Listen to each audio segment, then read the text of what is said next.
الفاتحة. بسم الله الرحمن الرحيم الحمد لله رب العالمين الرحمن الرحيم مالك يوم الدين إياك نعبد وإياك نستعين اهدنا الصراط المستقيم صراط الذين أنعمت عليهم غير المغضوب عليهم ولا الضالين صل على محمد وعلى محمد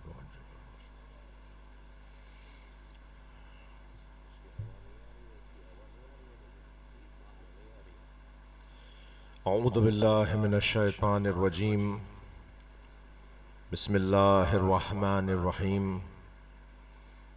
الحمد لله الذي لا يبلغ مدحته القائلون ولا يحصي نعماءه العادون ولا يعدي حقه المجتهدون الذي ليس لصفته حد محدود ولا نعت موجود ولا وقت معدود ولا أجل ممدود فطر الخلائق بقدرته ونشر الرياح برحمته والصلاة والسلام على الرسول المسدد المصطفى العمجد المحمود الأحمد سيدنا ومولانا ومولى الكونين جد الحسن والحسين عاني أبا القاسم محمد اللهم صل على محمد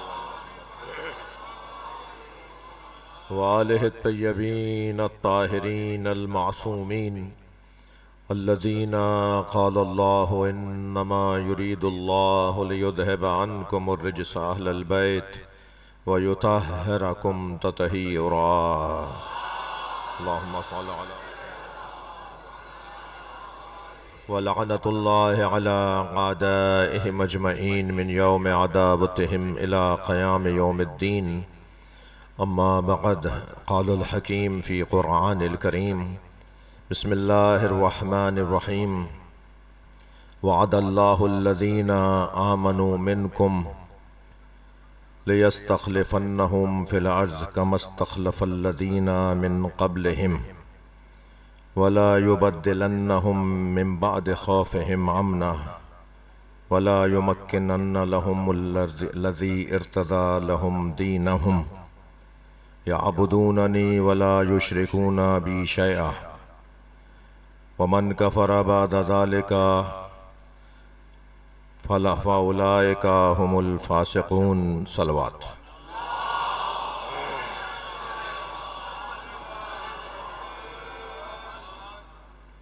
التماس کر رہا ہوں ایک سورہ فاتحہ 3 مرتبہ سورہ اخلاص. حاضرین مجلس کے مرحومین خاص طور پہ شرکائے مجلس کے مرحومین شہدائے ملت شہدائے دفاع وطن مرحوم مغفور سید مظہر حسین زیدی ابن سید ظفر حسین سیدہ ممتاز فاطمہ بنت مولانا سید شمس الحسن زیدی رحم اللہ من قرأ الفاتحہ. بسم الله الرحمن الرحيم الحمد لله رب العالمين الرحمن الرحيم مالك يوم الدين إياك نعبد وإياك نستعين اهدنا الصراط المستقيم صراط الذين أنعمت عليهم غير المغضوب عليهم ولا الضالين.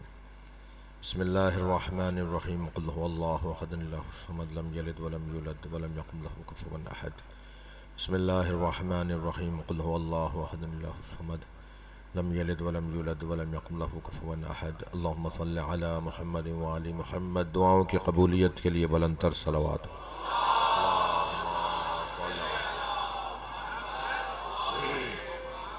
ایک اور بلند صلوات ہدیہ کریں.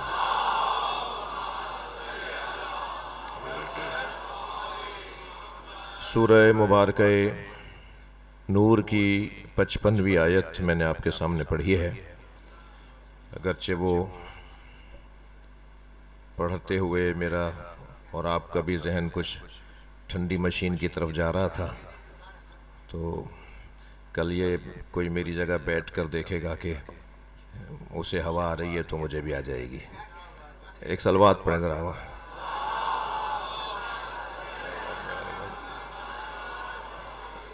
اس سے بلند صلوات ہدیہ کریں.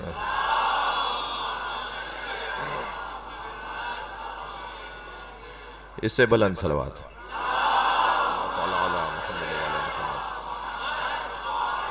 آپ کی توجہ میرے ساتھ ہے. سورہ مبارکہ نور ہے اور آیت نمبر 55 ہے.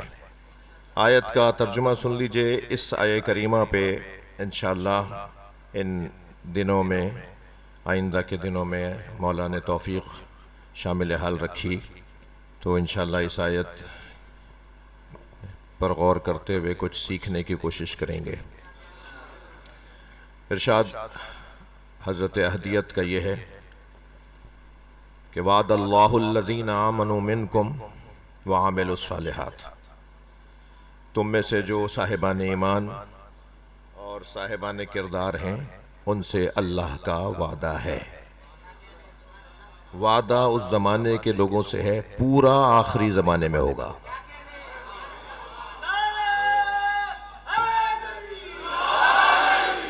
کیونکہ یہ آپ کو میں آج پہلی مجلس میں اپنا مضمون آپ کے حوالے کر رہا ہوں.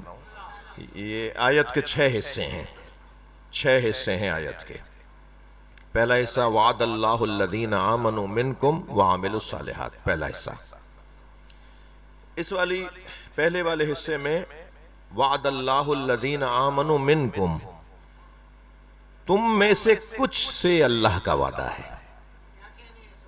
سب بھی نہیں، تم میں سے کچھ سے اللہ کا وعدہ ہے. اور وہ بھی کچھ کون ہیں؟ جو صاحبان ایمان بھی ہیں اور صاحبان کردار بھی ہیں. جو صاحبان ایمان اور صاحبان کردار ہیں ان میں سے کچھ سے اللہ کا وعدہ ہے. اب وعدہ کیا ہے؟ لَيَسْتَخْلِفَنَّهُمْ فِي الْعَرْضِ كَمَا اسْتَخْلَفَ الَّذِينَ مِن قَبْلِهِمْ. یہ دوسرا حصہ ہے آیت کا. وعدہ یہ ہے کہ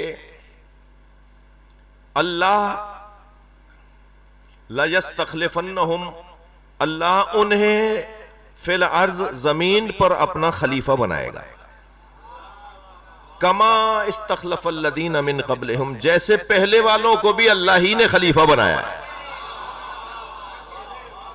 آج پہلی مجلس میں مضمون آپ کے حوالے کر رہا ہوں. ہمیں آگے کی مجلس میں ان آیات پر مزید گہرائی میں جا کے بات کرنی ہے.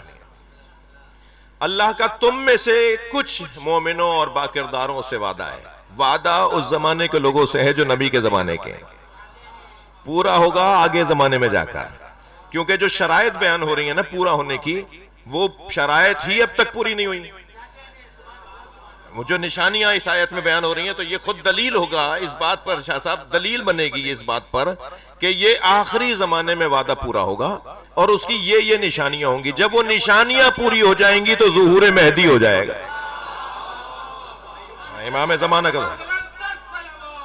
اللہم صل علی.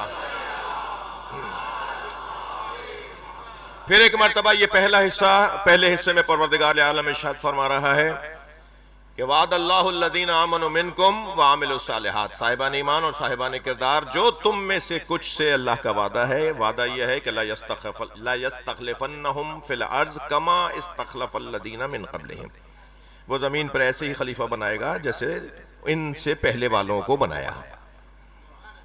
دوسرا کیا ہے؟ تیسرا حصہ کیا ہے؟ تیسرے حصے میں اللہ ارشاد فرماتا ہے وَلَا يُبَدِّلَنَّهُمْ وَلَا يُمَكِّنَنَّ لَهُمُ الَّذِينَ ارْتَضَى لَهُمْ، اور اللہ جس دین کو پسند کر لے گا اسے حاکم بنائے گا. جس دین کو اللہ نے وَلَا يُمَكِّنَنَّ لَهُمْ دِينَهُمُ الَّذِي ارْتَضَى لَهُمْ، جس دین سے اللہ، جو دین اللہ کا مرتضی دین ہے، جو اللہ کا پسندیدہ دین ہے، اسے وہ حاکم بنائے گا. وَلَا يُبَدِّلَنَّ لَهُمْ مِن بَعْدِ أَمْنِهِمْ خَوْفًا، اور جو خوف کی حکومت ہوگی اسے ختم کر کے امن کی حکومت بنا دے گا. چین سکون والی حکومت، امن کی حکومت، خوف کی حکومت کو ختم کر کے اللہ امن کی حکومت بنا دے گا. وَيَعْبُدُونَنِي وَلَا يُشْرِكُونَ بِي شَيْئًا، چوتھا حصہ، معاف کیجئے گا پانچواں حصہ. وَيَعْبُدُونَنِي وَلَا يُشْرِكُونَ بِي شَيْئًا، اور پھر زمین پر صرف اور صرف اللہ کی عبادت ہوگی اور ڈھونڈنے سے کوئی مشرک نہیں ملے گا. بھائی صلوات پڑھیں محمد و آل محمد.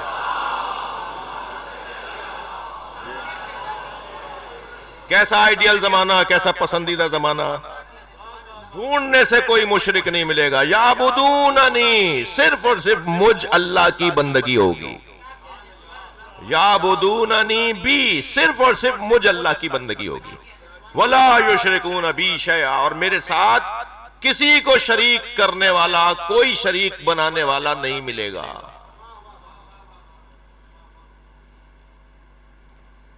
ومن کفر بعد ذالک، اور جو اس کے بعد بھی کافر ہو جائے گا، اس کا مطلب یہ ہے کہ مجبوراً اللہ کی عبادت نہیں ہو رہی ہوگی. تبھی تو اللہ کہہ رہا ہے کہ اس کے بعد بھی اگر کوئی کافر ہو جائے گا، جی وَمَنْ كَفَرَ بَعْدَ ذَلِكَ فَأُولَئِكَ هُمُ الْفَاسِقُونَ. تو اس سے زیادہ کھلا ہوا فاسق کون ہوگا؟ جو ایسے ماحول کے بعد بھی کافر ہوگا، جو ایسے ماحول کے بعد بھی نہیں مانے گا. اس سے زیادہ فاسق کون ہوگا؟ اولئک هم الفاسقون، یہی ہوں گے جو واقعی فاسق ہوں گے. قرآن کی آیت اس پہ ہمیں جانا ہے اس بات کی طرف کہ وہ جو آئیڈیل ماحول ہوگا، وہ جو مثالی زمانہ ہوگا، وہ جو ہے وہ ایک آسمانی ایک سجا ہوا نظام ہوگا جو زمین پر حاکم ہوگا. وہ آسمانی باتیں زمینی حقیقت بنیں گی. ہمارے کہا جاتا ہے نا کہ یہ تو بھائی آسمانی باتیں زمینی حقائق نہیں ہیں. وہ جو آسمانی باتوں کو یہ کہہ کر اب تک رد کیا جاتا رہا کہ یہ زمینی حقائق نہیں ہے، اللہ کہہ رہا ہے میں انہیں زمینی حقائق بناؤں گا. صلوات پڑھیں ذرا محمد و آل محمد.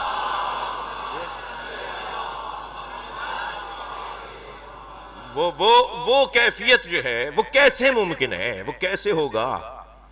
میں شاید پہلے کی چند مجلسوں میں آپ کی خدمت میں اس زمانے سے متعلق اپنے کچھ عرائض رکھوں گا، اور پھر وہ زمانہ، اس زمانے تک یا اس زمانے میں مجھ جیسے کا، ہم جیسوں کا، ہم سب کا داخل ہونا کیسے ممکن ہے؟ یا یوں کہہ لو کہ کون ہوگا جو اس مثالی زمانے میں داخل ہوگا؟ ایسے ہی تو نہیں، اللہ کی تو کسی سے رشتہ داری نہیں ہے بھائی. اللہ کا کسی سے کوئی دوستانہ نہیں ہے. اللہ کا کسی سے کوئی پڑوس بھی نہیں ہے کہ پڑوسیوں کا خیال کرنا پڑے گا. اللہ جسم نہیں رکھتا تو مکان نہیں رکھتا، مکان نہیں رکھتا تو پھر پڑوس نہیں رکھتا. پڑوس تو ہوتا ہی اس کا ہے جس کا مکان ہوتا ہے. اس کا مکان یوں نہیں ہے کہ اس کا جسم نہیں ہے، اور وہ جسم و جسمانیت سے مبرہ ہے. ہمارے لیے جسم کا نہ ہونا عیب ہے، اس کے لیے جسم کا ہونا عیب ہے. ہاں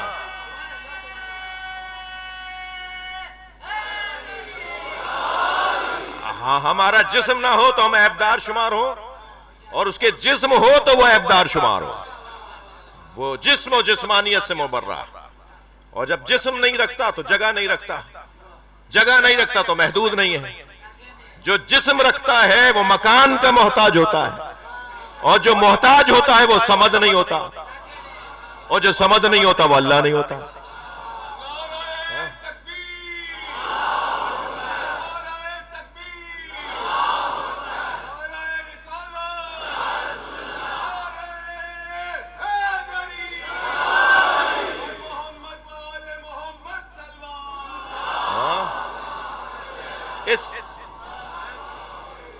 یہ وہ مثالی زمانہ، وہ ایسا مثالی ماحول کن لوگوں کو نصیب ہوگا؟ میں آج کی مجلس میں صرف ایک جملہ کہہ دیتا ہوں، یہ ان لوگوں کو نصیب ہوگا جو چاہیں گے، جو چاہیں گے. اب اس ایک جملے کو مجھے اجازت دیں کہ آئندہ اس کو نبھاؤں، کہ جو چاہیں گے. اب تک نہیں چاہ رہے تو نہیں ہو رہا. یہ مثالی ماحول کیوں نہیں ہو رہا؟ وہ تو ہم سے زیادہ منتظر ہیں. ہمارے مولا، ہمارے امام 1150 سال سے ہمارے منتظر ہیں. میری اور آپ کی عمر، ہم کوئی 50 سال کا ہے، کوئی 51 سال کا ہے، کوئی بزرگ بیٹھے ہیں تو 70-75 سال کے ہوں گے. جی ہم تو 75 سال سے 70 سال سے انتظار کر رہے ہیں، وہ 1150 سال سے انتظار کر رہے ہیں. جی 335 ہجری سے انتظار کر رہے ہیں، 335 ہجری سے وہ اس ماحول کا انتظار کر رہے ہیں. مجھے شارب لکھنوی، ایک لکھنؤ کے شاعر، ان کے 2 مصرے یاد آ رہے ہیں کہ میں ان کے دید کا طالب حکم خالق کے، میں ان کی دید کا طالب، وہ حکم خالق کے مزہ ہے دونوں طرف انتظار ہوتا ہے۔ صلوات پڑھ لیں محمد و آل محمد۔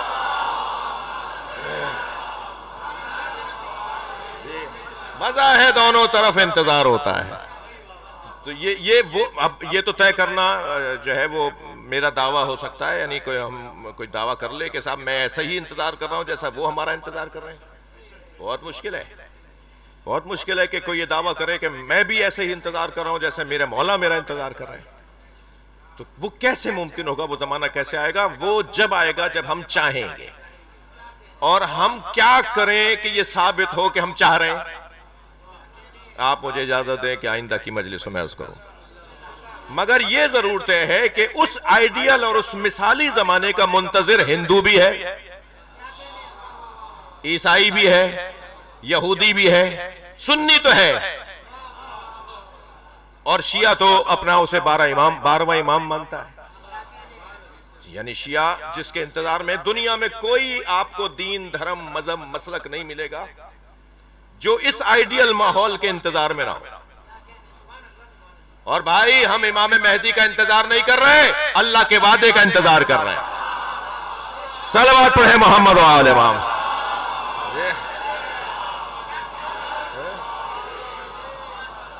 اللہ نے وعدہ کیا ہے نا، کہاں جاؤ گے اس وعدے کو لے کے؟ یہ اللہ کا وعدہ ہے۔ آگے کی مجلسوں میں عرض کروں تو یہ کیسے ممکن ہوگا؟ اس کے لیے جی بیٹا کچھ کہہ رہے ہو؟ ہاں کچھ کہہ رہے ہو؟ اچھا بیٹھ جاؤ، ان کی شفا کے لیے صلوات پڑھیں۔ اللہم صلی علی، آپ سب کی میری دعاؤں کی قبولیت کے لیے صلوات پڑھیں۔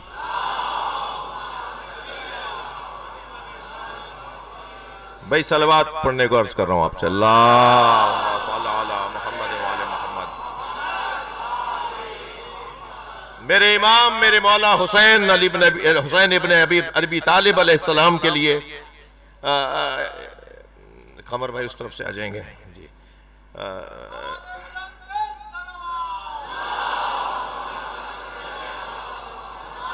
میرے مولا امام حسین علیہ السلام کی خدمت میں اصحاب کی انجمن تھی، اور اصحاب بھی اصحاب رسول، اور یہ کسی اور موقع پہ ہو کہ اصحاب رسول کا یہ دستور تھا کہ امام حسین کا احترام ایسے ہی کرتے تھے جیسے نبی کا کر رہے ہو۔ سن و سال میں بلند بڑے ہونے کے باوجود امام حسین سے سن و سال میں بڑے ہوتے تھے، اس کے باوجود امام حسین کا احترام ایسے کرتے تھے جیسے نبی کا احترام کر رہے ہو۔ وہ حضرت عمر کا تو بڑا مشہور واقعہ ہے نا کہ ایک دن مسجد سے نکلتے ہوئے امام حسن کو اپنے کاندھوں پہ بٹھا لیا، عقب سے ایسے انہوں نے دونوں بازوؤں کو پکڑا اور اسے اٹھا کر اپنے کاندھے پہ بٹھا لیا۔ ہاں، اہل سنت کی کتاب کی روایت ہے، امام حسن کے دونوں پیر ان کے سینے پہ تھے اور انہیں اپنے کاندھے پہ بٹھایا۔ تو کسی صحابی نے کہا کہ یا عمر یہ آپ نے کیا کیا؟ کہنے لگے میں شبیہ مصطفیٰ کو اٹھائے ہوں، میں شبیہ مصطفیٰ کو اٹھائے ہوں، کیونکہ امام حسن کا شکل، امام حسن کی صورت مبارک نبی سے ملتی تھی، تو فرمایا میں شبیہ مصطفیٰ کو اٹھائے ہوں۔ اب بھائی میرا مزاج تو نہیں ہے، مگر چونکہ بہت سادہ اور سیدھے میری طرح سے بھی بعض دوست مجلس سنتے ہوئے گزرتے ہوئے سن رہے ہوں گے، تو ان کے لیے جملہ کہہ دیتا ہوں کہ شبیہوں کو کاندھے پہ اٹھانا بدعت کہاں سے ہو گیا؟ صلوات پڑھنے ذرا محمد و آل۔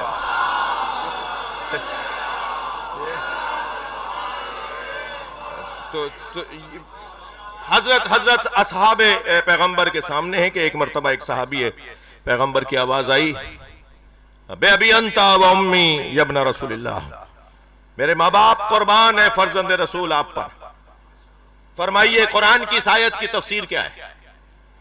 آیت ہے وَمَا خَلَقْتُ الْجِنَّ وَالْإِنسَ إِلَّا لِيَعْبُدُونَ۔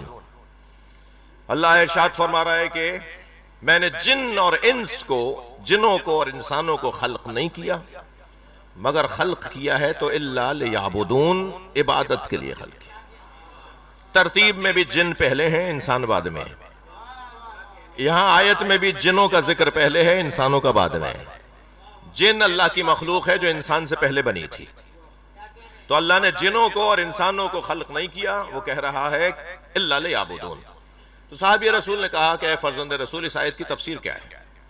تو روایت کہتی ہے خرج الحسین علی صحابہ، امام چاہنے والوں کے قریب بڑھے اور فرمایا کہ ما خلق اللہ خلقا الا لیعبدوہ، اللہ نے مخلوق کو خلق نہیں کیا مگر اس لیے کہ وہ اس کی عبادت کریں۔ وَإِذَا عَبَدُوا، وہ جب عبادت کریں گے تو استغنوا عن عبادت غیر اللہ، تو وہ اللہ کے علاوہ غیر خدا کی عبادت سے مستغنی ہو جائیں گے۔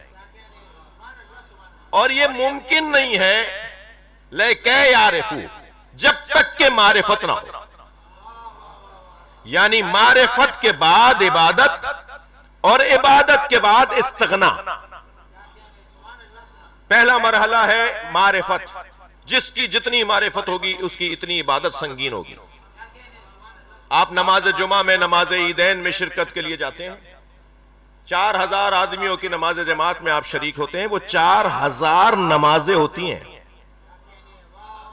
اس لیے کہ ہر شخص کی معرفت مختلف ہے تو عبادت بھی مختلف ہے۔ اس وقت بھی مجلس کے اندر اگر فرض کریں 2000 لوگ تشریف فرما ہیں، چند ہزار لوگ تشریف فرما ہیں اندر باہر سب ملا کر، تو یہ ہزاروں لوگ جو سن رہے ہیں نا، ان سب کے نزدیک حسین مولا مختلف ہیں۔ ہر ایک کے ذہن میں حسین ایک جیسے نہیں ہے، ہر ایک کی معرفت کے مطابق حسین ہے، تو معرفت کے مطابق ہی شناخت ہوتی ہے اور پھر اسی کے مطابق عمل ہوتا ہے۔ تو جیسی معرفت ہوگی ایسے ہی پھر آہستہ آہستہ اس کی بندگی بڑھتی چلی جائے گی۔ تو امام فرما رہے ہیں کہ معرفت کے بعد عبادت اور عبادت کے بعد استغنا عن غیر اللہ، غیر خدا سے استغنا، پرواہ نہیں ہوتی اللہ کے بندوں کو سوائے اللہ کے کسی اور کی، اللہ کے علاوہ کسی اور کی انہیں پرواہ نہیں ہوتی۔ یہ کہہ کر امام ایک لمحے کے لیے رکے تو ایک اور آواز آئی، یا ابن رسول اللہ بے ابی انت و امی، میرے ماں باپ آپ پہ قربان، فما معرفت اللہ، یہ معرفت جس کے بعد عبادت ہوگی اور عبادت جس کے بعد استغنا ہوگا، بے پرواہی ہوگی، بے نیازی ہوگی، کوئی اہمیت ہی نہیں دیتا وہ اللہ کا بندہ کسی اور کو سوائے اللہ کے، اور اگر کسی کو اہمیت دیتا ہے تو اس بنیاد پہ کہ اللہ اسے اہمیت دے رہا ہے، اس کے نزدیک جو کسوٹی ہوتی ہے اہمیت دینے کی، یہ فقراء کی بات کر رہا ہوں، یہ اولیاء کی بات کر رہا ہوں، یہ معرفت والے لوگوں کی بات ہو رہی ہے، یہ بڑے بڑے لوگوں کو حساب میں نہیں لاتے اور کسی پھٹے ہوئے کپڑے والے کو حساب میں لے آتے ہیں، بڑی بڑی گاڑی سے اترنے والے کو یہ حساب میں نہیں لاتے، اور جس کے جو 2 طرح کی چپلیں پہنے ہوئے ہو اس سے چپلیں اتار کے ملتے ہیں، جی اس سے ملنے جا رہے ہوتے ہیں تو اپنی چپلیں اتار کے اس سے ملتے ہیں۔ تو ان کے یہ کیا کسوٹی ہے ان کے پاس؟ ان کے نزدیک کسوٹی ہے اللہ کے علاوہ کسی اور سے استغنا ہونا، اور ہر اس سے یہ پیار کرتے ہیں کہ جو ان کے نزدیک ثابت ہو جاتا ہے کہ وہ اللہ سے پیار کرتا ہے۔ امام نے فرمایا کہ جب ان حضرت سے پوچھا کہ فما معرفت اللہ، اللہ کی معرفت کیا ہے، تو حضرت نے فرمایا معرفت، توجہ چاہوں گا، معرفت اہل کل زمان بے امامہم، ہر شخص اپنے زمانے کے امام کی معرفت حاصل کر لے تو گویا اللہ تک پہنچ گیا۔ صلوات پڑھیں محمد و آل محمد۔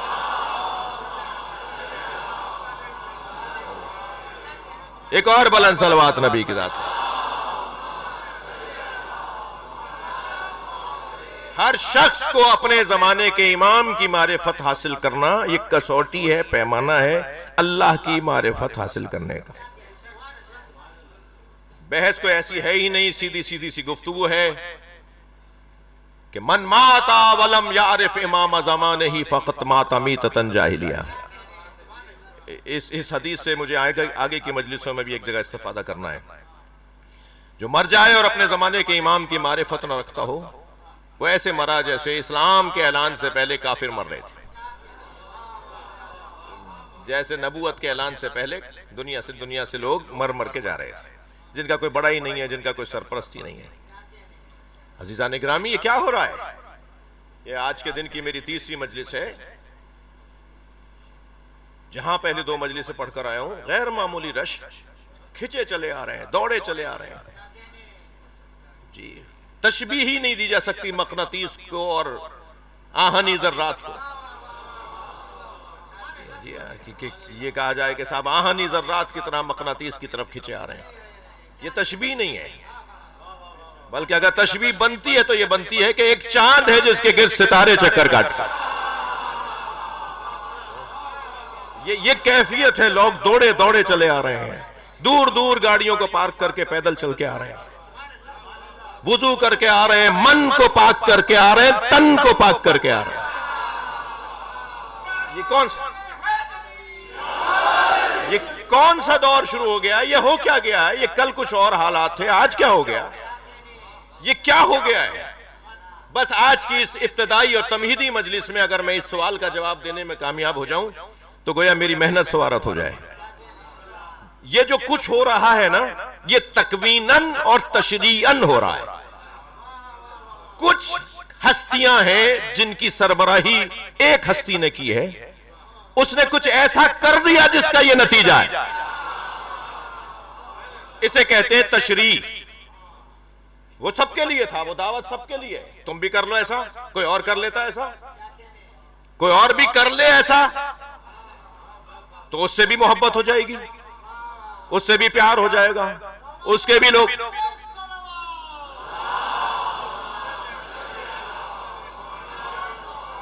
لوگ دیوانے ہو جائیں گے، اس کے گھر پہ بھی رش لگ جائے گا.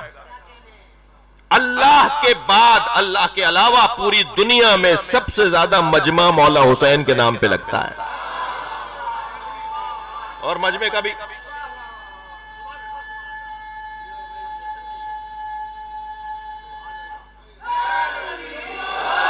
اور مجمع کا بھی یہ فرق نہیں ہے کہ شیعہ آئے گا غیر شیعہ نہیں آئے گا. ایسا بالکل نہیں ہے. یہ کس نے کہہ دیا کہ ہماری ہے کربلا؟ سنی بھائیوں سے کہہ رہا ہوں اور شیعوں کو ہوشیار کر رہا ہوں. یہ کس نے کہہ دیا کہ ہماری ہے کربلا؟ حق بات تم کہو تو تمہاری ہے کربلا. تو یہ حسن تو کسی کی میراث نہیں ہوتی، خوبصورتی کسی کی میراث نہیں ہوتی، علم کسی کی میراث نہیں ہے، حسن، شجاعت، سخاوت کسی کی میراث نہیں ہے. ہندو کو جھوٹ برا لگتا ہے، ہندو کو سچ اچھا لگتا ہے. تو یہ کیسے ممکن ہے کہ غیر مسلم کو سچ اچھا لگتا ہو اور جھوٹ برا لگتا ہو اور انہیں جھوٹوں پہ لعنت کرنے والے برے لگتے ہو؟ یہ فطری مسائل ہیں. یعنی اس دروازے سے پیار فطری مسئلہ ہے. ایک تو تشریعی پروردگار عالم نے سب کے لیے دروازہ کھولا ہے کہ تم بھی ایسا کر لو تو ایسا تمہارے ساتھ بھی ہو جائے گا جیسا حسین کے ساتھ ہو گیا. اور وہ کیا کہا ہے اللہ نے ارشاد فرمایا ان الذین آمنوا وعملوا الصالحات سیجعل لهم الرحمن ودا. صاحبان ایمان اور صاحبان کردار کی محبت لوگوں کے دلوں میں اللہ ڈالتا ہے. تو ایسے مومن ہو جاؤ جیسے حسین تھے، ایسے کوئی صاحب کردار ہو جائے جیسے کربلا والے تھے، تو خود بخود ان کی محبت آنے لگے گی. میں کوئی چڑھانے کا اور کوئی چٹکی بھرنے کا مزاج بھی نہیں رکھتا، مگر ایک جملہ کہنے کا دل کر رہا ہے. اب سے 10 سال پہلے تک پہلی محرم کو مبارکباد کے میسج چلتے تھے کہ نیا سال ہے مبارک ہو. اب اللہ کا شکر ہے کہ مبارکباد کے میسج بند ہو گئے. ایک صلوات پڑھ لیں.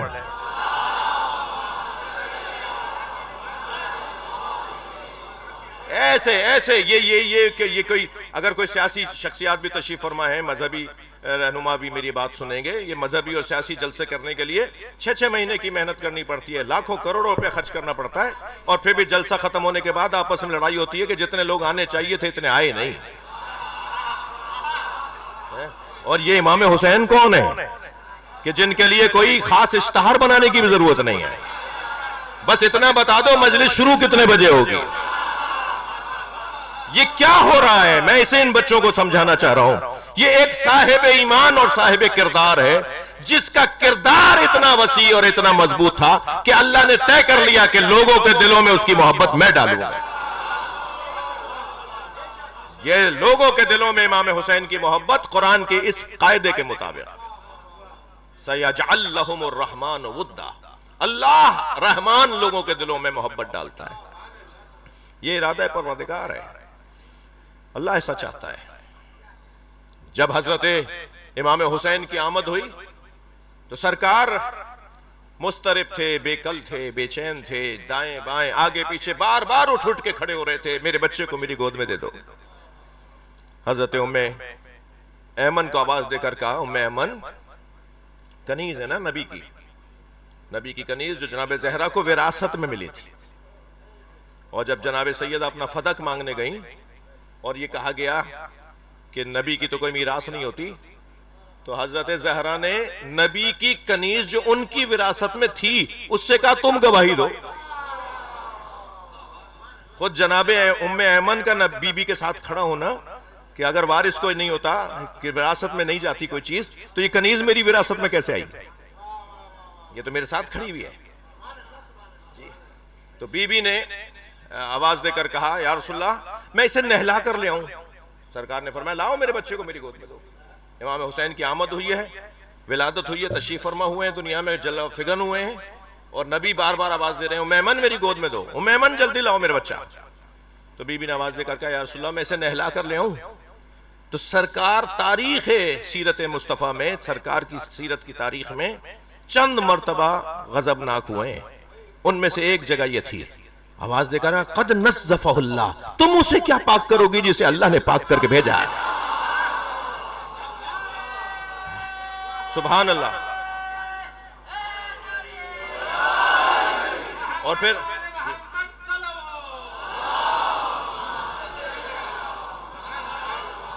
اپنی گود میں لے کر سرکار نے اپنے ہاتھوں پہ اٹھا کے فرمایا ربنا، اب وہ دعا پڑھی جو قرآن میں حضرت ابراہیم کی دعا ہے حضرت اسماعیل کے لیے، اور دعا پڑھی ربنا فاجعل افئدۃ من الناس تہوی الیہم، یا اللہ لوگوں کے دلوں کو میرے حسین کی طرف موڑ دے۔ یہ نبی کی دعا کی قبولیت ہے جیسے محرم کہتے ہیں، یہ مجلسوں میں رونق، یہ سرکار کی دعا کی قبولیت ہے۔ نبی چاہتے تھے میرے حسین سے پیار ہو۔ عزیزان گرامی آواز دے دی سرکار نے، من احب حسینا، تھکے ہوئے تو نہیں ہیں، فرما رہے من احب حسینا فقد احب اللہ، جو میرے حسین سے پیار کرتا ہے اللہ اسی سے پیار کرتا ہے۔ اللہ کے پیار کا پیمانہ اور کسوٹی امام حسین سے محبت بنا دیا۔ کیا ہوا ہے یہ کربلا میں سن 61 ہجری میں کیا ہوا ہے؟ یہ واحد واقعہ ہے میرے بچوں جوانوں، جہاں جہاں تک میری آواز جا رہی ہے، میری بچیوں، یہ واحد واقعہ ہے جو رونما ہونے سے پہلے منایا جاتا تھا۔ ابھی کربلا کا واقعہ ہوا نہیں تھا اور اس واقعے کو منایا جاتا تھا۔ حضرت آدم سے جب پوچھا ہاؤلاء الاسماء، بتاؤ یہ نام کس کے ہیں، کون ہے یہ؟ جو امتحان لیا حضرت آدم علیہ السلام سے اللہ نے، تو حضرت آدم علیہ السلام نے پنجتن کے نام بتائے، تو جیسے ہی نبی کا نام لیا تو فرمایا میرے اندر ایک ٹھنڈک محسوس ہوئی۔ پھر جب سیدہ کا نام لیا تو فرمانے لگے میرے اندر ایک عفت محسوس ہونے لگی۔ پھر جب امام مولا علی کا نام لیا تو کہا کہ جب میں نے علی بولا تو میرے اندر ایک طاقت آنے لگی، اور جب میں نے حسن نام لیا تو میرے اندر ایک حیا آنے لگی، اور جب میں نے حسین کہا تو آنکھوں میں آنسو آ گئے۔ حضرت آدم فرماتے ہیں یا اللہ جب میں نے حسین بولا یہ کون ہے حسین؟ پھر سوال کیا حضرت آدم نے اللہ سے، یا اللہ یہ حسین کون ہے کہ میں جس کا نام لیتا ہوں تو میری آنکھوں میں آنسو آ جاتا ہے؟ تو بتایا یہ وہی حسین ہے کہ جن کی خاطر میں نے کائنات بنائی ہے، ان 5 کی خاطر میں نے کائنات بنائی ہے، ان میں جو 5واں ہے خامس آل محمد ہے، وہ پوری دنیا کو ہدایت کا نظام اپنی جان کے ذریعے دے کے جائے گا، اپنی قربانی اپنے خون سے پوری دنیا کو ایک نظام ہدایت دے کے جائے گا، یہ قربان ہو جائے گا میرے نام پر۔ لہذا جب حضرت نوح گزرے کربلا سے، تو حضرت نوح کی کشتی گزری کربلا سے، تو حضرت نوح کی کشتی جھٹکے لینے لگی، ہچکولے لینے لگی، ڈوبنے لگی۔ مناجات شروع کر دی حضرت نوح نے، یا اللہ بدا مدد کر، مجھے بچا، میرے لوگوں کو بچا، ایسا لگ رہا ہے جیسے ڈوب جائے گی۔ فرمایا نہیں، کچھ دیر کے بعد یہ کشتی سیدھی ہو جائے گی، کربلا سے گزر رہے ہو، کربلا سے گزر رہے ہو۔ جب حضرت ابراہیم گزرے تو ان کا گھوڑا، اس کا گھٹنا مڑا، وہ گرا، اور آپ بھی گرے، اور آپ کا سر ایک پتھر پہ لگا تو پیشانی سے خون بہنے لگا۔ تو پوچھا یا اللہ مجھ سے کوئی خطا ہوئی ہے؟ فرمایا نہیں اے ابراہیم تم سے کوئی خطا نہیں ہوئی، یہ کربلا ہے، ہم نے تمہارا خون حسین کے خون کے ساتھ ملا دیا ہے. یہ کیفیت ہے کربلا کی. ابھی تو کربلا ہوئی نہیں, حضرت ابراہیم کی بات کر رہا ہوں, حضرت نوح کے زمانے کی بات ہو رہی ہے. یہ کیفیت ہوتی رہی عزیزو. کربلا رونما نہیں ہوئی ہے, مگر کربلا کو دہرایا جا رہا ہے, بتایا جا رہا ہے کربلا. اور پھر جب امام حسین کو دیا نا حضرت ام ایمن نے, تو آپ نے پارچہ جو لپٹا ہوا تھا, وہ کپڑا جو لپٹا ہوا تھا, وہ کھولنا شروع کیا. کبھی ہاتھ دیکھتے تھے, کبھی پیر دیکھتے تھے امام حسین کے, کبھی سینے پہ ہاتھ پھیرتے تھے, کبھی پشت پہ ہاتھ پھیرتے تھے, کبھی پیشانی پر, کبھی سر پہ ہاتھ پھیرتے تھے, اور رونے لگے. تو بی بی قریب الولادت تھی, کیونکہ ابھی تو بچہ دنیا میں آیا تھا. تو سیدہ نے دور سے آواز دے کر کہا, بابا میرے بچے میں کوئی عیب ہے, میرے بچے میں کوئی نقص ہے؟ فرمایا نہیں, تمہارے بچے میں تو کمال ہی کمال ہے. میں تمہارے بچے کا حسن دیکھ رہا ہوں, کمال دیکھ رہا ہوں. اس بچے کے ساتھ جو ہوگا وہ مجھے جبریل بتا کے گئے ہیں. بعض روایات میں ہے کہ نبی مکرم رک گئے, کچھ کہتے کہتے رک گئے. جب کسی نے پوچھا کہ آپ نے پوری بات نہیں فرمائی, تو فرمایا میری فاطمہ ملول ہوگی, میں کچھ دن کے بعد فاطمہ کو بتاؤں گا کہ یہی ہے وہ حسین. عجیب داستان ہے.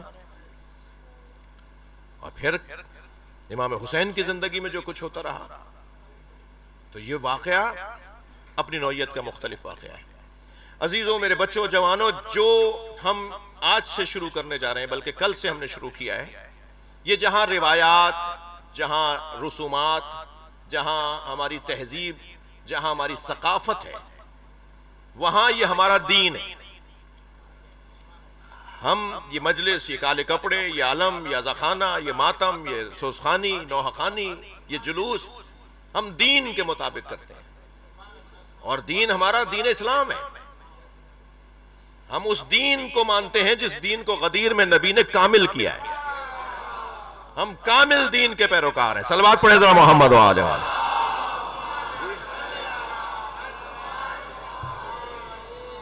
لہذا ہمارے سارے اعمال, ہماری ساری عبادات کے اوپر قرآن کی آیات اور احادیث نبی اور صحیح احادیث نبی جو تمام مسالک کے نزدیک موجود ہوں, ان احادیث پر عمل کرنا, یہ ہمارا یہ ایام اس کے تقاضے کے مطابق.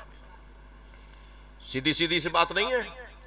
قرآن نے پکار کے کہا ہے کہ خبردار, لا يحب اللہ الجہر بالسوء من القول, سورہ مبارکہ نساء 148ویں آیت. لا يحب اللہ الجہر بالسوء من القول الا من ظلم. اللہ کو اونچی آواز میں کوئی ایسی بات جو کسی کو ناگوار گزرے پسند نہیں ہے. الا من ظلم, مگر جس پر ظلم ہوا ہے وہ اونچی آواز میں بات کرے, چاہے کسی کو ناگوار گزرے, اللہ کو پسند ہے. مظلوم کا ساتھ دینا, ظالم سے نفرت, یہ کربلا اس کا ایک استعارہ ہے, اس کا ایک علامت ہے, اس کی ایک نشانی ہے. پھر سرکار دو جہاں نے فرمایا کہ تم مجھے کیا دو گے بھائی, میں نے جو تمہارے ساتھ محنت کی ہے, مشقت کی ہے, تم مجھ سے بار بار آ کے کہہ رہے ہو یا رسول اللہ کچھ مانگیے نا, کچھ کہیے نا, کچھ خدمت ہم آپ کی کریں. حضرت نے فرمایا کیا دو گے تم مجھے؟ حضرت نے فرمایا اے اللہ یہ مجھ سے مانگ رہے ہیں, مجھ سے کہہ رہے ہیں کہ میں ان سے کچھ مانگوں. تو آواز آئی ہے میرے حبیب, ان کو جواب دے دو, قل لا اسألکم علیہ اجرا الا المودۃ فی القربى. مجھے کچھ نہیں چاہیے اپنی رسالت کی اجرت سوائے یہ کہ میرے خرابت داروں سے, میرے بچوں سے, میرے حسین سے, میری فاطمہ سے, میرے علی سے پیار کرو, ان سے محبت کرو, یہی میری اجرت ہے.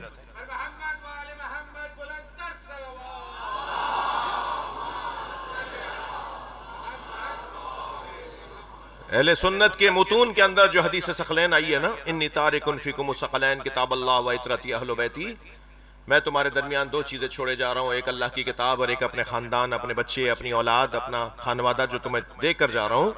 یہ کہہ کر سرکار نے اہل سنت, شیعہ کتبوں میں یہ جملہ نہیں ہے مگر سنی بھائیوں کے یہ جملہ ہے کہ نبی نے 3 مرتبہ فرمایا اذکرکم اللہ فی اہل بیتی, اذکرکم اللہ فی اہل بیتی, اذکرکم اللہ فی اہل بیتی. میں تمہیں اپنے اہل بیت کے بارے میں اللہ سے ڈراتا ہوں. اللہ کا خوف کرنا میرے بچوں کے بارے میں, اللہ سے ڈرنا میرے بچوں کے بارے میں. میری زہرہ پہ دروازہ نہیں گرانا, میرے حسن کو زہر نہیں دینا, میرے حسین کو مارنا نہیں. ڈرا رہا ہوں میں تمہیں اللہ سے, خبردار میرے بچوں کا خیال رکھنا. امام سجاد نے ایک جگہ فرمایا تھا نا کہ جتنا ہمارے نانا نے ہم سے پیار کا حکم دیا تھا, اگر ہمارے نانا نے کچھ بھی نہ کہا ہوتا ہمارے لیے تب بھی اس سے زیادہ ظلم نہیں ہو سکتا. جو کچھ ہمارے ساتھ ہوا اس سے زیادہ نہیں ہو سکتا تھا. کیا کرتے اس سے زیادہ کرنے والے؟ تو ہمارا یہ کام عین شریعت ہے، ہمارا یہ کام عین قرآن ہے. وَمَن يُعَظِّمْ شَعَائِرَ اللَّهِ، جو اللہ کی نشانیوں کی تعظیم کرے فَإِنَّهَا مِن تَقْوَى الْقُلُوبِ، وہی تو متقی ہے. مسلمان ہونا ہدف ہی نہیں ہے، مومن ہونا ضروری ہے. مومن ہونا ہدف نہیں ہے، متقی ہونا ضروری ہے.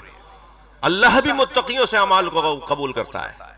جو متقی نہیں ہے اس کی نماز بھی قبول نہیں ہے، جو متقی نہیں ہے اس کا روزہ حج زکوٰۃ بھی قبول نہیں ہے. تقوی ضروری ہے، خوف خدا ضروری ہے، اللہ کی یاد ضروری ہے. تو تقوی ہوگا تو پھر اللہ کی گویا عبادت قبول کی جائے گی. تو یہ کیفیت یہ کیسے حاصل ہوگی؟ وَمَن يُعَظِّمْ شَعَائِرَ اللَّهِ، جو اللہ کی نشانیوں کی تعظیم کرے. وہ جو منڈی میں کھڑا ہوا جانور اب سے 20 دن پہلے آپ نے صرف پیسے ادا کر کے اس کی رسی اپنے ہاتھ میں پکڑ کر نیت کی کہ یہ قربانی کا جانور ہے، تو نیت کے بدلنے پر اس کی تعظیم ہو گئی. اب سے پہلے وہ اس کا مالک اسے ڈنڈیاں مار رہا تھا، اسے کھینچ رہا تھا، اس کا کان پکڑ کے کھینچ رہا تھا. اب کہہ رہے ہیں خبردار، یہ کیونکہ اللہ سے منسوب ہو گیا ہے تو یہ تعظیم کے قابل ہے. وَالْبُدْنُ جَعَلْنَاهَا وَالْبُدْنُ لَكُمْ جَعَلْنَاهَا لَكُمْ مِنْ شَعَائِرِ اللَّهِ، اور یہ قربانی کا جانور اللہ کی نشانی ہے. احادیث میں آ رہا ہے کہ یہ بخشش کروائے گا، یہ درجے بڑھوائے گا جنت میں. یہ تو جانور ابھی منڈی میں کھڑا تھا، یہ کیسے درجے بڑھوائے گا؟ کیوں؟ اس لیے کہ آپ نے اسے منسوب کر دیا کہ اسے دیکھ دیکھ کر اللہ کا قرب بڑھ رہا ہے، یہ اللہ کی خاطر قربان کیا جا رہا ہے. تو اگر جانور بھی اللہ کی یاد دلوا رہا ہو، بھئی صفا و مروہ کی پہاڑیاں کوئی سونے کی پہاڑیاں ہیں کیا؟ کوئی ہیرے کے پہاڑ ہیں وہ؟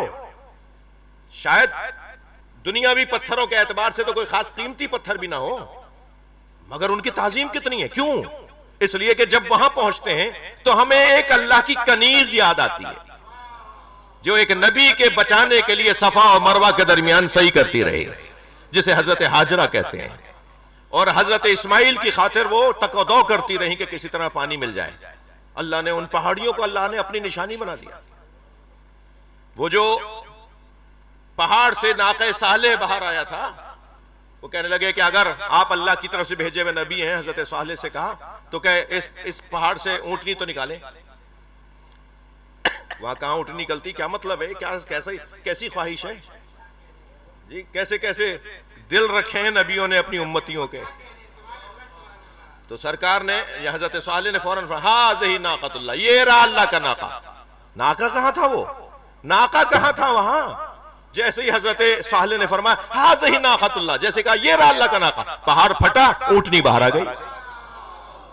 اور پھر وہ ایسے جو آئی نا، اس کا کوئی ماں باپ تو نہیں تھے، کسی کی نسل میں تو تھی نہیں. وہ اس اونٹنی کے کوئی بریڈنگ، کوئی نسل تو بنی بھی نہیں تھی کہ اس کا کون سی نسل کا باپ ہے اور کون سی نسل کی ماں ہے.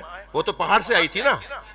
وہ جو پہاڑ سے آئی تھی تو اللہ نے کہا ہاذہ ناقۃ اللہ، یہ میرا ناقہ ہے. جو اللہ سے منسوب ہو جائے، وہ اونٹنی اتنی معظم ہو گئی کہ جنہوں نے اس کے گھٹنے کاٹے تھے نا، وہ ساری قوم برباد ہو گئی. کاٹنے والے تو 2-4 لوگ تھے جنہوں نے اس کے پیر کاٹے تھے. اس زمانے کی ساری نسل برباد ہو گئی. اللہ نے اتنا عذاب نازل کیا کہ تم نے اسے مار دیا کہ جو اللہ کی طرف منسوب تھی. یہ ساری مثالیں، صلوات پڑھیں ذرا محمد و آلہ. یہ ساری مثالیں قرآن مجید کی آپ جمع کرتے چلے جائیں اور اب آ جائیں اس بات کی طرف کہ اگر ایک جانور اللہ کی یاد دلا رہا ہو تو اللہ اس کی توہین کرنے پہ عذاب نازل کر دیتا ہے. کربلا میں 9 مرتبہ عذاب آتے ہوئے حسین نے روکا ہے. برباد ہو رہی تھی ساری کائنات. وہ 9 مثالیں کبھی مصائب کے بیان میں بیان ہو کہ کہاں کہاں زمین ہلنے لگی اور آسمان گرنے لگا، کہاں کہاں زمین پھٹنے لگی اور آسمان گرنے لگا، کہاں کہاں سیاہ آندھیاں چل کے پیغام ملنے لگا کہ اب سب برباد ہو جائے گا. مگر جس پر وہ مصیبت آ رہی تھی اس نے اپنا سر اپنی پیشانی سجدے میں رکھ دی اور شکرن للہ الحمدللہ یہ کہہ کر عذاب کو روک دیا. میں نے ایک روایت عجیب پڑھی عاشور کے دن، ایک یزیدی سپاہ کا سپاہی کہتا ہے کہ میں نے اپنی آنکھوں سے، وہ کہتا ہے میں نے اپنی آنکھوں سے 10 ایسے یزیدی سپاہیوں کو دیکھا جن کی گردن پہ حسین کی تلوار آ گئی تھی، ایک جنبش پہ گردن اس کی اتر جاتی، مگر حسین نے تلوار ہٹا لی، اسے جانے دیا۔ جب یہ سوال کیا نا امام سجاد سے کسی نے کہ ایسا بتایا گیا ہے کہ کچھ سپاہیوں نے ایسا دیکھا ہے کہ حسین مارتے مارتے تلوار کھینچ لیتے تھے، تو امام نے فرمایا ان کی نسل میں مومن آنے والا تھا۔ اتنا خیال، اتنا امت کا خیال، یہ تو مارنے آئے تھے نا، جائز تھا مارنا، دفاع کرتے ہوئے مارنا جائز تھا نا، مگر امام نے چھوڑ دیا کہ نہیں، کسی کو اگر ہدایت ملے تو حسین اپنے دشمن کو بھی چھوڑ رہا ہے کہ اس کی نسل میں کوئی مومن آنے والا ہے۔ کتنا جگر ہے۔ اس سے بڑا ایک منظر آپ کو دکھاؤں، یہ کیوں محبت ہے امام حسین کی دلوں میں، کہ حسین نے تو ہم سے محبت کی ہے نا، ہم تو چاہنے والے، امام حسین نے تو اپنے دشمنوں سے محبت کی ہے، آخری وقت میں بھی فرما رہے ہیں میرے خون سے باز آ جاؤ۔ میرا سوال ہے، حضرت علی اکبر شہید ہو چکے، آخری خطبہ امام حسین کا، حضرت عباس شہید ہو چکے، حتیٰ قاسم کے پامال لاشے کو اٹھا لائے، امام حسین علی اصغر کے چھدے گلے کو اٹھا لائے، اتنا سب کچھ ہو گیا۔ اس کے بعد خطبہ دے رہے ہیں اور خطبے میں فرما رہے ہیں ام علی سنت بدلتها، کیا میں نے سنت بدل دی، ام علی شریعت غیرتها، کیا میں نے شریعت بدل دی، ام علی دماء سبقتها، کیا میں نے کوئی خون ناحق بہایا ہے؟ آواز آئی نہیں، تم نے ایسا نہیں کیا۔ تو امام نے فرمایا پھر مجھے کیوں مارنے آئے ہو؟ میرے خون سے اپنے ہاتھ رنگین نہیں کرو، توبہ کر لو۔ میں رونے والوں سے سوال کروں، اس وقت جس نے بھی توبہ کی ہو یا جو بھی توبہ کرتا، وہ تو پہلے امام حسین کے بچے مار چکا ہے، وہ تو پہلے امام حسین کے جوانوں کو شہید کر چکا ہے، اس کے باوجود امام فرما رہے ہیں میں توبہ کر لو، میرے خون سے ہاتھ رنگین نہیں کرو۔ امام نے پھر آواز دی مجھے جواب دو، مجھے کیوں مار رہے ہو؟ تو ایک شخص گھوڑے پہ کھڑا ہو گیا اور دور سے آواز دے کر کہنے لگا بغضاً لأبیک، تمہارے بابا علی کے بغض میں مار رہا ہے۔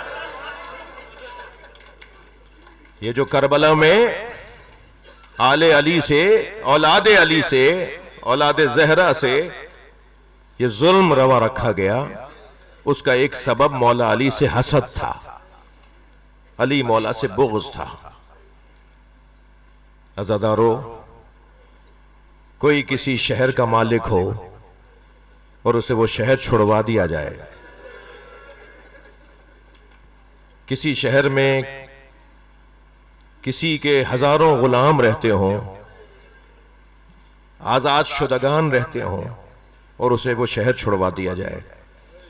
وطن والے لوگ بیٹھے ہیں نا، آبا و اجداد سے، میرے تو 50 نسلوں سے میرے بڑوں کی قبریں یہاں ہیں، اور پھر اگر اسے کہا جائے کہ شہر چھوڑ دو اور وطن چھوڑ کے جا رہا ہو، تو کوئی پوچھے اس کے جگر سے کہ اس پہ کیا گزر رہی ہوگی۔ جب ولید نے یزید کا خط امام حسین کو پڑھ کے سنایا، اس میں لکھا تھا کہ حسین سے بیعت لے لو، حسین بیعت کریں تو نعم المطلوب، اور اگر بیعت نہ کریں تو حسین کا سر کاٹ کے مجھے بھیج دو۔ امام نے آواز دے کر کہا رات کی تاریکی ہے، کل دن نمودار ہونے دو، سارے شہر کو جمع کرو، پورے مدینے کے سامنے سورج کی روشنی میں مجھ سے سوال بیعت کرو۔ یہ کہہ کر امام پلٹے تو مروان نے ولید سے کہا، آواز دے کر کہا اگر آج حسین چلے گئے تو پھر ہاتھ نہیں آئیں گے۔ تو امام مڑے اور امام نے دیکھ کے فرمایا اتقتلنی انت ام ہوا یبن زرقا، اے بد کردار عورت کی اولاد، تو مجھے مارے گا یا تو مارے گا؟ امام کی جو آواز بلند ہوئی نا تو دربار کا دروازہ کھلا اور 18 بنی ہاشم جوان حضرت عباس کی سالاری میں تلواریں نیام سے نکالے ہوئے امام حسین کے قریب آ کے کھڑے ہوئے، اور مولا عباس نے فرمایا مولا اس نے آپ کی توہین کی ہے یا اس نے؟ امام نے دستہ شمشیر پر ہاتھ رکھا اور فرمایا عباس یہ مدینہ ہے، کربلا نہیں ہے۔ اجرکم اللہ، اجرکم اللہ۔ آپ کی آوازیں بلند ہو گئیں، اللہ آپ کو اس کا اجر عطا فرمائے۔ لے آیا میں آپ کو مدینے میں، آج پہلی محرم ہے، مدینے کا مالک مدینہ چھوڑ کے جا رہا ہے، مدینے کا زمیندار مدینہ چھوڑ کے جا رہا ہے۔ اور جب مدینے میں یہ کیفیت بنی تو امام حسین جب دربار سے باہر نکلے، اس مذاکرے اور اس ملاقات سے باہر آئے، تو امام نے اپنے گھر کا رخ نہیں کیا، امام نے جناب زینب کے گھر کا رخ کیا۔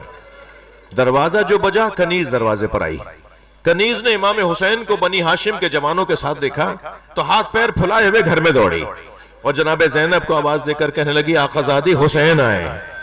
آپ اندازہ کر سکتے ہیں جناب زینب کس تیزی سے آگے بڑھی ہوگی۔ بی بی دروازے کی طرف بڑھی، ادھر امام حسین سامنے آئے۔ جناب زینب نے فرمایا بھیا مجھے بلا لیا ہوتا، مجھے پیغام دیا ہوتا، میں آ جاتی آپ سے ملنے، یہ رات کی تاریکی میں آپ نے زحمت فرمائی۔ فرمایا زینب بس اتنا بتانے آیا ہوں مدینہ اب رہنے کے قابل نہیں، اے میری بہن ہم کل مدینہ چھوڑ دیں گے، تیاری کرو ہم مدینہ چھوڑ کے جا رہے ہیں۔ دوسرا دن نمودار ہوا، ایک راوی ہے، میں اتفاق سے اس روایت کو 2 سال پہلے بھی کہیں پڑھ چکا ہوں، لیکن آج میں اسے ڈھونڈ رہا تھا، وہ مجھے دوبارہ ملی۔ بہار میں بھی یہ روایت موجود ہے کہ ایک راوی ہے، وہ کہتا ہے کہ میں اکثر مدینے میں تجارتی سفر کے لیے، اپنے تجارتی غرض کے لیے مدینہ آیا کرتا تھا۔ مدینے کے لوگ بڑے مہذب لوگ، اچھے لباس میں رہنے والے لوگ، شکل صورت کے اچھے لوگ، تہذیب یافتہ لوگ، نبی کے شاگرد تھے نا مدینے میں، سارے نبی کے اصحاب تھے نا سب مدینہ منور میں۔ کہتا ہے بہت ہی مہذب لوگ، ایک خاص کلاس اور ایک خاص کیفیت کے حامل لوگ تھے مدینے والے، اور بہت ہی خوش اخلاق، خوش کردار۔ کہتے ہیں کہ میں مدینے میں داخل ہوا تو میں نے عجیب منظر دیکھا، لوگ گلے مل مل کے رو رہے ہیں، دکانیں اور بازار بند ہو رہے ہیں، اور سب ایک ہی طرف جا رہے ہیں۔ تو میں نے کسی ایک شخص سے پوچھا کہ آج مدینے میں کیا ہوا ہے؟ تو اس نے آواز دے کر کہا آج مدینے کے مالک کو مدینے سے نکالا جا رہا ہے۔ یہ حالات بنا دیے ہیں مدینے کے کہ مدینے کے مالک مدینہ چھوڑ کے جا رہے ہیں۔ کہنے لگا پھر میں نے پوچھا کہ آخر ماجرا کیا ہے؟ کہ حسین ابن علی سے بیعت مانگی گئی ہے، اور بیعت نہیں کریں گے تو پھر سر مانگا گیا ہے۔ تو حسین نے یہی طے کیا ہے کہ میں مدینہ چھوڑ کے چلا جاتا ہوں۔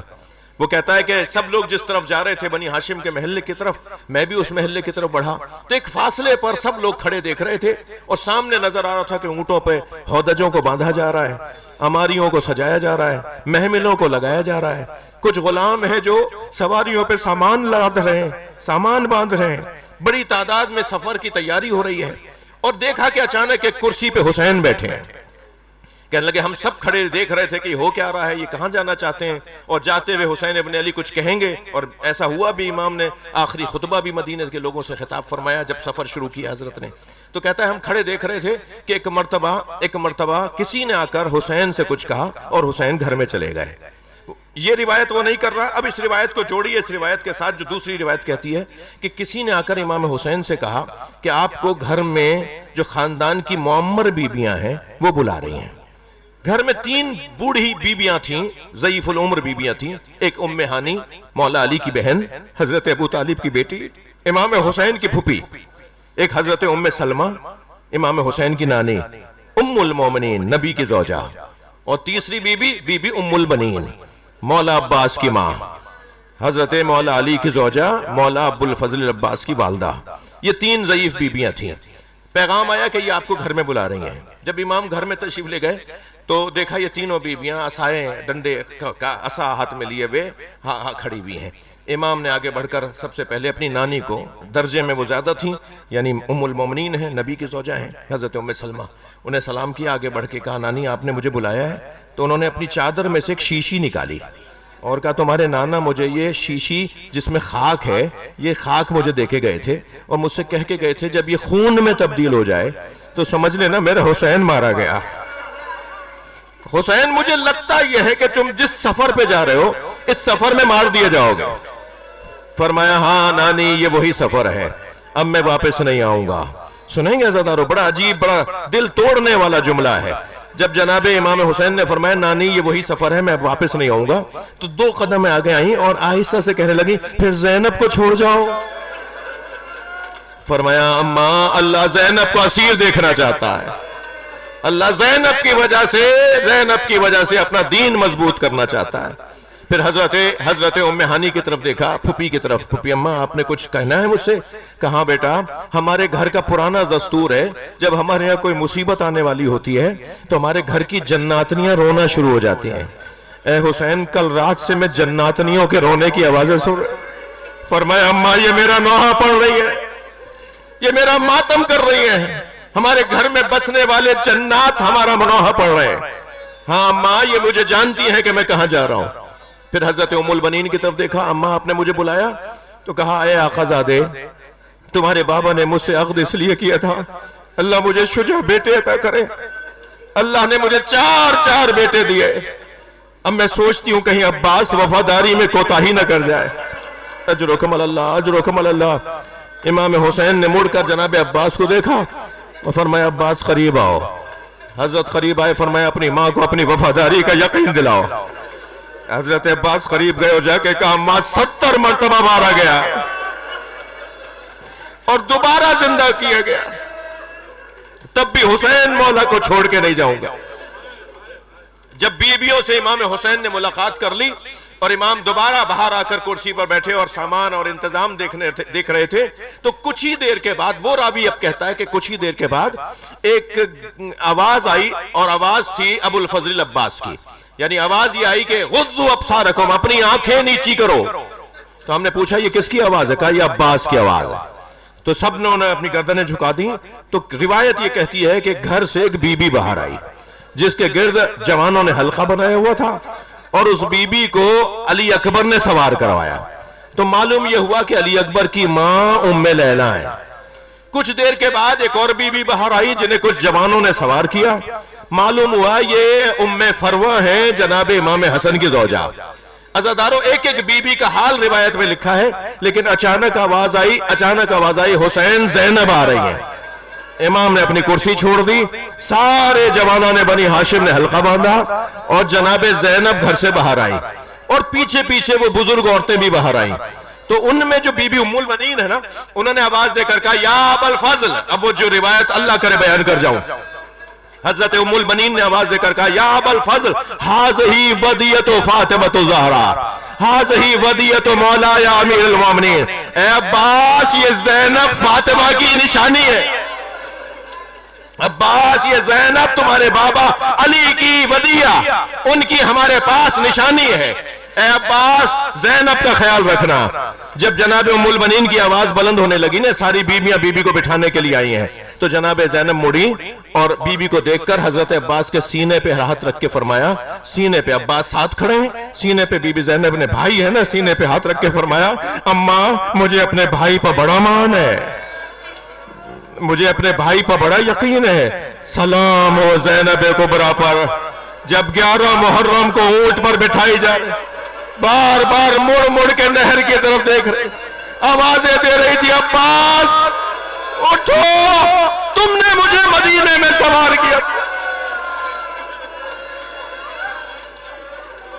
اجرکم اللہ اجرکم اللہ. اللہ آپ کو اللہ ان آوازوں پہ رحمت نازل فرمائے.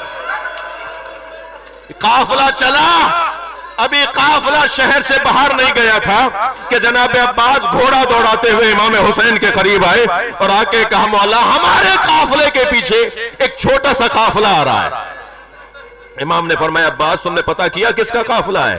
کہ مولا صحابی پیغمبر ہیں عبداللہ ابن عروہ غفاری رضی اللہ تعالیٰ عنہ. امام نے اپنے نانا کے صحابی کا نام سنا, فوراً ذوالجناح کی گردن پہ ہاتھ پھیر کے فرمایا اے میرے رہبار مجھے نانا کے صحابی تک پہنچا. گھوڑا دوڑنا شروع ہوا, پیچھے جو گئے تو کیا دیکھا 3 سواریوں پر مشتمل ایک قافلہ ہے. ایک پر نبی کے صحابی عبداللہ ابن عروہ بیٹھے ہوئے ہیں, ایک پر ان کا بیٹا ہے, ایک پر ان کا غلام ہے. جیسے امام حسین کو آتے ہوئے دیکھا صحابی رسول نے فوراً گھوڑے سے اترنے لگے. ہاتھوں میں راشا تھا, کمر خمیدہ تھی, بال سفید تھے, چہرے پہ جھریاں تھیں, ضعیفی اور بڑھاپا ان پہ آیا تھا. بیٹے نے غلام نے سہارا دیا. امام نے آگے بڑھ کے گلے سے لگایا اور فرمایا اے میرے نانا کے صحابی اس بڑھاپے میں کہاں کا ارادہ ہے, کہاں جا رہے ہیں آپ؟ کہنے لگے حسین تم چھوٹے تھے, نبی خطبہ دے رہے تھے, تم مسجد میں داخل ہوئے, تمہارا پیر تمہارے کرتے میں الجھا, تم زمین پہ گرے, نبی نے ممبر چھوڑا, تمہیں گود میں لے کر اپنے ساتھ ممبر پہ بٹھایا اور ہم سب سے مخاطب ہو کر کہا میرے حسین کو غور سے دیکھو, اگر میرا حسین بچوں کے ساتھ مدینہ چھوڑے اور تم میں سے کوئی زندہ ہو میرے حسین کا ساتھ نہ چھوڑنا, میرے بچے کا ساتھ دینے ضرور جانا. حسین میں بوڑھا ضرور ہوں مگر مجھے نبی کی وصیت پہ عمل کرنا ہے، میں تمہارے ساتھ ضرور جاؤں گا۔ امام کی آنکھوں میں آنسو تھے، امام نے گلے لگا کے بہت پیار کیا اور پھر فرمایا چلیے، پھر ہمارے ساتھ چلیے۔ کہنے لگے نہیں حسین تمہارا قافلہ آگے چلے گا، میں پیچھے چلوں گا۔ امام نے پھر فرمایا تو پھر انہوں نے یہی جواب دیا۔ امام نے تعجب سے کہا اے نانا کے صحابی، آپ ضعیف ہیں، بزرگ ہیں، علی اکبر آپ کے کام آئیں گے، عباس آپ کی خدمت کریں گے، آپ ہمارے ساتھ چلیے۔ کہنے لگا نہیں حسین تمہارا قافلہ آگے جائے گا، میں پیچھے چلوں گا۔ امام نے فرمایا آپ ایسا کیوں کرنا چاہتے ہیں؟ کہا حسین اس قافلے میں زینب کی سواری ہے۔ میں کہوں گا عبداللہ کاش تم 11 محرم کو ہوتے، زینب چادر مانگتی رہ گئی، کوئی ہے جو مجھے چادر لا دے۔